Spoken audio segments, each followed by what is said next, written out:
Given the horrible acts that he engaged in both as a judge and as president, to the extent he can no longer engage in them, yes, the Iranian people are probably better off. Если у коллег есть необходимость, то мы готовы сделать все, чтобы оказать им экспертную поддержку, экспертную помощь в выявлении истинных причин этой катастрофы.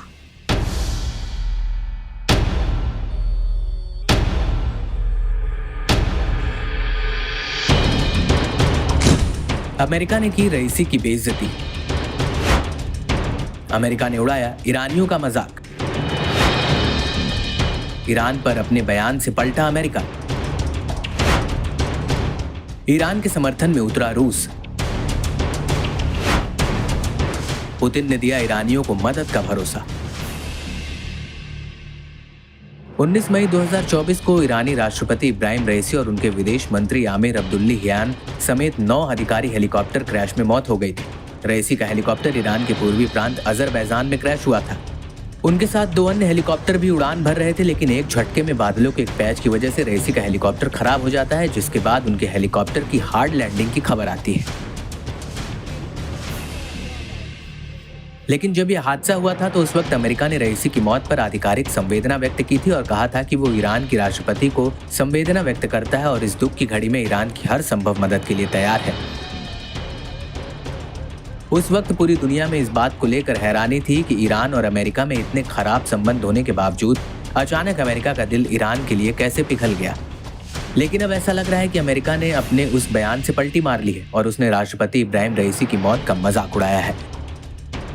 America के विदेश मंत्री Antony Blinken ने एक बयान में ये तक कह दिया कि रईसी के बिना ईरान के लोग ज्यादा बेहतर हैं। दरअसल अमेरिकी विदेश मंत्रालय के पिछले बयान को लेकर अमेरिकी संसद की विदेश संबंधी समिति के सामने एंटनी ब्लिंकन पेश हुए थे और इस समिति के सामने ईरान पर दिए गए बयान को लेकर एंटनी को अपनी सफाई पेश करनी थी, लेकिन इस समिति ने एंटनी को जमकर रगड़ा। समिति के सांसद टेड क्रूज ने ब्लिंकन को घेर लिया। वहीं सांसद जॉन बारासो ने कहा कि ये बात काफी चौंकाने वाली थी कि विदेशी स्टेट डिपार्टमेंट स्वतंत्र दुनिया के दुश्मन के लिए शोक मनाएगा। Your State Department put out a statement sending condolences for his death. Mr. Secretary, is the world better today now that Raisi is dead? Given the horrible acts that he engaged in both as a judge and as president, to the extent he can no longer engage in them, yes, the Iranian people are probably better off. You didn't say that in your statement, did you? I believe that we did. And certainly our spokesperson... Today the United Nations is flying their flag at half-staff to mourn the death. Would you agree that it is utterly disgraceful for the United Nations to be mourning the death of the butcher of Tehran? We're certainly not mourning his death. As I said, we expressed... Would you agree it's disgraceful for the UN to be?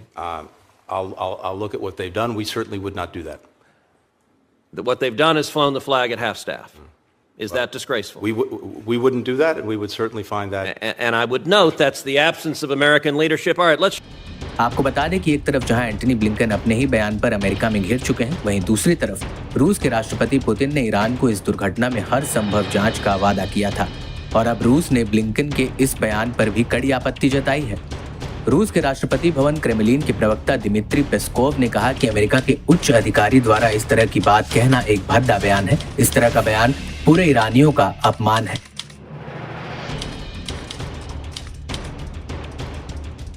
वहीं दूसरी तरफ अपने पिछले बयान का बचाव करते हुए अमेरिकी विदेश मंत्री एंटनी ब्लिंकन ने कहा है कि हमने उन मामलों में भी संवेदना व्यक्त की है जब किसी देश, चाहे वो विरोधी है या दुश्मन है या नहीं, उन मामलों में हमने संवेदना व्यक्त की है। इस तथ्य में कोई बदलाव नहीं है कि रईसी ने कई सालों तक अपने ही लोगों का दमन करने के साथ निंदनीय आचरण में वो लगे हुए थे।